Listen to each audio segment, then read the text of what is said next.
guys, welcome to the TopazVibesTV channel here on YouTube. Today we are recapping Season 17, Episode 2 of The Real Housewives of Orange County, Friendship Overboard. Let's see what they're getting into this week.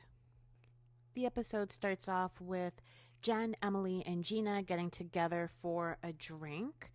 Emily and Jenn bond over being from the Midwest. Jen's from Oklahoma and Emily is from Ohio. I'm Canadian. I'm not American, so I don't fully understand the Midwest thing because to me, Ohio is more east, but I'm not sure what states count as the Midwest. Maybe someone can fill me in on how that works. When Gina first comes in, she is wearing a lot of gold necklaces. I don't know, this seemed a little bit out of place compared to what Jenn and Emily were wearing, but Gina's never been the best with style, so she thought, let me pile all those babies on, see how that works. She also talks about being California sober, so she's given up alcohol, but she still smokes weed. I think that's a good thing that she's given up the alcohol because she had all those issues with the DUI and having to deal with that whole record. So if she feels better when she's not drinking, all the more power to her. Jenn gets into some of the details about how or why her marriage ended.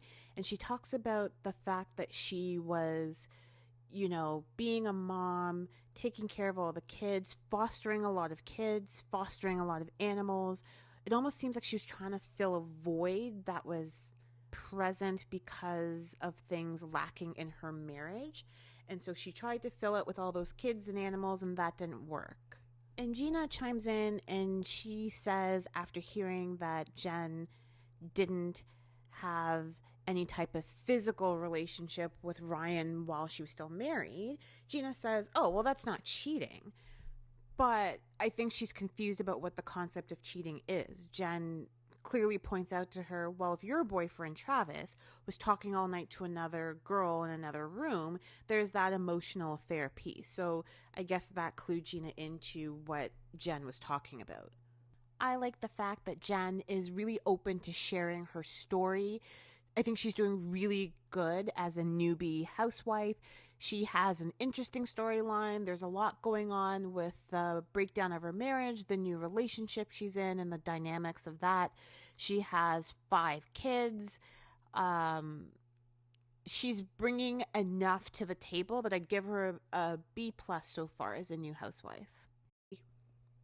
Next, we get a scene with Heather and her 2 oldest kids. She's hired a personal organizer to organize all the crap that she's sending off with them so that they can go to school. I have not been in school for a long time, so I don't know if this is the way things go for kids these days or if this is just Heather going overboard. She has a whole list of what she considers essentials to send her kids off to school with. She runs them off in true Heather style. It's like you have to start a whole new house. Okay, first there's the bedding, sunset lamp, fairy lights, hamper with separate sections, body towels monogrammed, plates and bowls. I got the bamboo kind, they're better for the environment. Micro fridge, it's like a microwave and a fridge combined together. Envelopes and stamps, she likes to write letters. Wall safe, tape, yoga mat, diffuser. That is what I love about her. She's a little bit over the top. I expect nothing less from her. After her kids leave the scene, Heather gets a call from Shannon and then a call right after from Tamra. They are both meeting up for this big confrontational conversation that they previewed in the end of last week's episode. Heather can already see that this conversation is not going to go well because Tamra and Shannon cannot see eye to eye on where they'll meet in the middle of this friendship or the breakdown of their friendship. So she already knows that it's going to go to hell. Leading up to the scene where we see Tamra and Shannon driving in their individual cars, you can see Shannon drives a BMW. I don't know if that's what I expected from her, but I like that it's high end, but not super high end. I think she had to downsize her life a little bit after her divorce. And so to me, that's an indication she's living within her means. So we get to the scene at the little restaurant patio with Tamra and Shannon, and Tamra starts off confrontational. She was there for a fight. I don't think she really intended to listen to anything that Shannon had to say. It was more like, I'm going to state my case, I'm going to say my piece, and then I'm going to peace out. She talks about how it was exhausting being supportive to Shannon, and we got a glimpse of that last week. I also remember from previous episodes or previous seasons where Shannon was having a hard time. And yeah, Tamra was very supportive of her. And I think what the issue is that Tamra expected the same level of support in return when she was going through her own stuff. So they had the fake friend conversation, and Shannon points out that she did check in a couple of times with Tamra. And Tamra agreed with her. She said, yeah, you did check in a couple of times, but it wasn't enough. So I think that Tamra feels like she wasn't getting in what she put into the relationship. Also, there's this storyline being woven in about Shannon drinking too much. I can't remember. Was this brought up on previous seasons? Issues with her drinking? I think it's funny that they talk about, her ex David asked her to stop drinking because he thought she drank too much. And then right after that, Shannon says, that's a dangerous accusation, and then orders a drink. If I was being accused of having a drinking problem, I probably wouldn't order a drink just to prove a point. This was a nothing conversation between the two of them because nothing's changed. They agreed to disagree and move forward and see how they can repair. What does that mean? You're back at square one. Nothing has changed. You haven't taken a step forward. But we'll see how this plays out. Obviously, this is going to be the main point of contention in Tamra's storyline, in Shannon's storyline, so they're going to weave this through the whole season, most likely. Next, we get a nice scene of Jenn with Ryan and her kids. Nice little family scene. We learn that Jenn didn't bring Ryan around her kids for about a year because she was afraid that they might think that Ryan broke up their parents' relationship, which I think is a very good thing to be mindful of, or that she was aware of, how her new relationship would affect her children. And I think that shows the level of closeness and the concern that she has for them, not just her own well-being. We also get a little bit of the background story of her fostering Dominic, her youngest son, and how she moved into adopting him. There's this cute little scene of her reading a book with him, and I think it's a nice little balance to the story that she will have, or the story that she'll present about the breakdown of her marriage. Then we cut to Tamra and Eddie at Cut Fitness. They're still selling off a lot of their equipment, taking things off the wall, really just breaking down the location.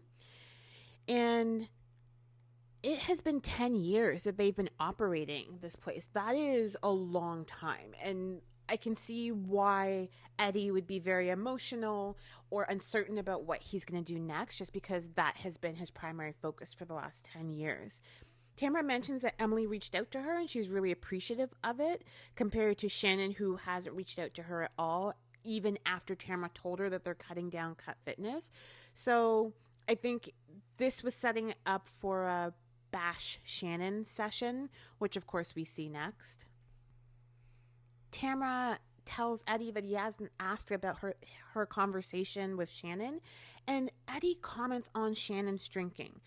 The only good thing out of the relationship was David, and I don't even know how he lasted so long. She drinks way too much. Okay, I must have blocked this out from previous years of watching RHOC, but did Shannon have this sort of underlying drinking problem, this unspoken secret or unspoken open secret that everyone knew about? They talked about how Shannon uses alcohol to cope. Tamra talks about how she would get calls from Shannon in a drunken state saying, oh, John left me at a restaurant. John left me in New York City. John left me in New York. John left me at a restaurant. It's always something. Always. It's always the other person. Yep. Why does John keep physically leaving you? What are these confrontations or arguments that they were getting into? Again, if you follow the course of their relationship, you know that Shannon and John are no longer together. Spoiler alert. But I'm wondering if we'll see little nuggets of that breakdown as the season progresses. Next, we cut to Emily and Shane in the car. Emily reaches over and honks the horn as Shane is driving. Let me tell you, that is one of my biggest pet peeves. If I am the one driving the car, it's my car, my horn. You do not reach over and touch it. I hate that. So anyways, they are on their way to see Gina. Gina has COVID and she can't host her flamingo party that she's putting on for the ladies. Emily was, or probably still is, an event planner. She would do parties. If any of you remember, that's how she was introduced to us as kind of a friend of in her early days of being on RHOC. So she's stepping back into her event planner, party planner shoes and taking over those duties for Gina. When Emily and Shane arrive at Gina's place, you see they're in a truck. I don't know why that surprises me, but also doesn't surprise me, but that's their vehicle. I feel like it's a little bit more down to earth being in Orange County to drive a truck. It seems more regular. Makes me like them a little bit more. Next, we move on to Gina's flamingo party minus Gina. I like that all the women are wearing hot pink and not sort of, pale baby pink. I think they all look really good in this color. Emily sets everything up. She and Tamra have a nice little chat where Tamra tells Emily face to face that she really appreciated the text that she sent congratulating her on 10 years of Run and Cut Fitness and how much of an accomplishment that is. And of course, Heather interrupts to ask if there's a penthouse on the boat. Janet, you put your money out You there. guys, is there like a penthouse? Very much a Heather thing to ask. Also, why is Shannon wearing a power suit to a boat? You're going to be in the sun, on the water. Is a suit really what you want to be wearing? I know Heather's wearing a little bit of a sweater, a bolero, but that's something a bit lighter that she can take off, and she's still wearing a dress underneath. A spaghetti strap dress. Shannon is going into a business meeting. Then we learn the additional friend from Oklahoma is Taylor. Okay, sure. Like I said last week, I'm not excited about Taylor. I don't see how she's that much of an addition. I don't know. Maybe she'll prove me wrong as the season goes on. As a way to integrate Jenn more into the group, Tamra says that she has a really great story about her kids. So Jenn starts telling them about the story of adopting her youngest son. And of course, Shannon is preoccupied if a guy on a boat behind them is her boyfriend's son. She keeps saying, is that John's son? Is that John's son? I think that's John's son on that boat right there. Oh, seriously. Is that Joe? Really? Is that Joe? Really? Wait, is that Joe? About her. No, listen, I'm not kidding. No, wait, is that John? Wait, you guys, I swear. No, but you guys, that's John's son. Could she not see the son some other time? I'm not sure why it was appropriate for her to call attention to that just as Jenn was starting her story. She interrupted Jenn right after she said, my youngest had a story. To me, that means that she's getting ready to share something sensitive or something heartfelt. But of course, Shannon, in oblivious Shannon form, announces to the rest of the ladies that the random stranger behind them on the boat could be her boyfriend's son. This irritates Tamra.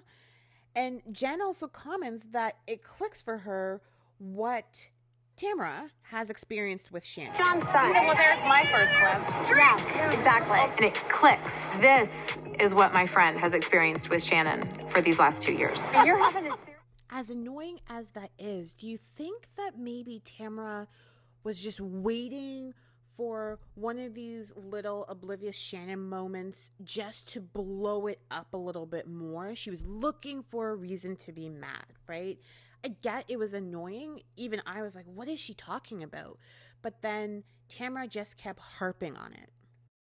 Tamra and Emily have a bit of a conversation, and Emily is trying to be the voice of reason because Tamra is making it seem like it was all Shannon and she didn't play a role in it. And Emily is trying to say, can you take a little bit of responsibility for what you contributed to the breakdown of the relationship? And Tamra won't have it.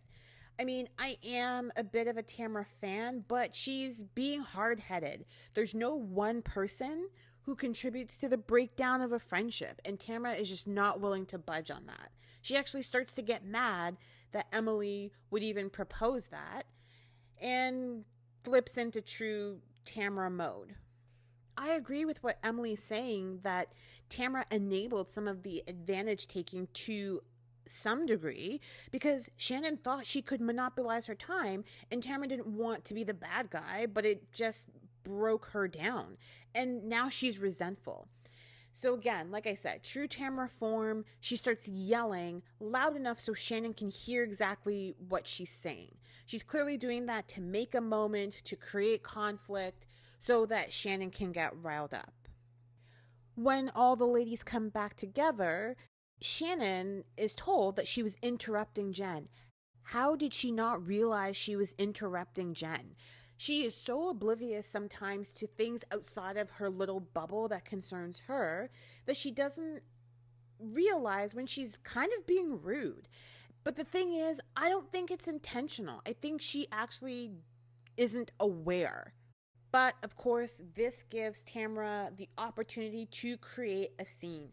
I don't miss this part about Tamra Judge. She was just yelling over people, yelling at people. It was very elementary school, the whole "why are you sticking up for her" scene. She's not sticking up. Why are you sticking up for her? Emily was being a rational, reasonable adult and trying to mediate the situation, and Tamra wanted people to take sides. She wanted people to take her side and just started going off. And what I think she doesn't realize is that creates more sympathy for Shannon. So if she was trying to get the group to empathize with her, it wasn't working. Even Jenn, her good friend, who is new to this group, whispered to her she was not sticking up for her and put a hand on her shoulder to say, hey, you need to calm down a little bit. You need to bring this down a notch. But of course, this was just a scene creation. I do think there is some underlying anger with it, but of course, Tamra understands how the Real Housewives work, right? You're going to have to create conflict. And Shannon wasn't feeding into it. She is very zen, as Emily said, and she knows what Tamra's trying to do, right? So she wasn't reacting in the way Tamra wanted, and I think that was also making Tamra more mad. I feel like so much more happened in this yelling scene, this whole you don't acknowledge when you're interrupting people scene, because if you check the background, it went from daylight to sunset to pitch black night very quickly. It's probably just the way they pieced the clips together. Tamra was looking for a scene. Shannon wasn't going to give her what she was asking for. I liked her whole, I don't miss this. Also, did you catch at the end of the night when Tamra leans over to Heather and says, why didn't you stick up for me? Who's going to stick up and defend you when you're acting like a child? If you check the scene where Tamra starts yelling at Shannon uncontrollably, Heather is sitting there and smiling. I would be too. I'd be thinking, what is happening? Why are you reacting like this? So I didn't like that she expected Heather to defend her in her indefensible behavior. You're a grown adult. You can manage a conversation like that with a lot less emotion.